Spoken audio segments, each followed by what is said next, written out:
ശിഫ നൽകുന്നത്. അപ്പൊ നമ്മുടെ രോഗം മാറ്റുന്നത് ഓപ്പറേഷനോ പഥ്യമാചരിക്കലോ ഭക്ഷണ നിയന്ത്രണമോ അല്ലെങ്കിൽ ഗുളികകളോ മരുന്നുകളോ ഒന്നുമല്ല. അതൊക്കെ ചില മാധ്യമങ്ങൾ മാത്രമാണ്. യഥാർത്ഥത്തിൽ നമ്മുടെ രോഗം സുഖപ്പെടുത്തുന്ന ആരാണ്? അള്ളാഹുവാണ്. അപ്പൊ മരുന്ന് മാത്രം മതിയോ? പോരാ, പ്രാർത്ഥന കൂടി വേണം. എന്നാ പെന്തക്കോസ്തേമാരി വെറും പ്രാർത്ഥന മതിയോ?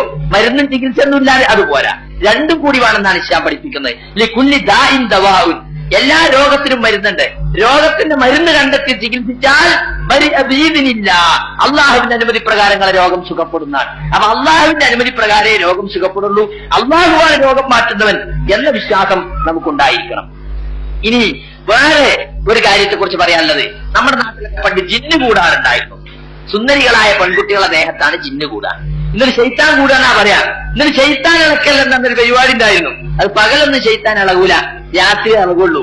എന്നിട്ട് ഈ പെൺകുട്ടിനെയും ശൈത്താൻ ഇളക്കാൻ വന്ന ശൈത്താനെയും കൂടി ഒരു റൂമിലാക്കിയിട്ട് നേരം വെളുക്കോളം മൊത്തം മനുഷ്യന്മാര് പുറത്ത് കാത്തിക്ക, ശൈത്താൻ ഇളകണവും കാത്ത്. അതുകൊണ്ടുണ്ടായി എന്തെല്ലാം ദുരന്തങ്ങൾ നാട്ടിൽ. ഇപ്പൊ എന്താ ശൈത്താൻ കൂടാത്തത്?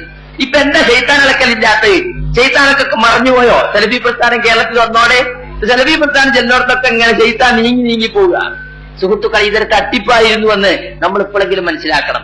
എങ്ങനെ ഈ ജിന്നുകൂടൽ, ജിന്നു പ്രേതത്തെ പറ്റി നമ്മളെ ആളുകൾക്ക് ഇപ്പോഴൊക്കെ ഒരാളെക്കാരും വീട്ടിൽ തൂങ്ങി മരിക്കേ ആത്മഹത്യ ചെയ്ത് പിന്നെ ആ വീട്ടിൽ പോകാൻ എത്ര സെലഫി പറഞ്ഞാൽ ഒരു ഇടങ്ങേറാ. അതെന്താ? അയാളെ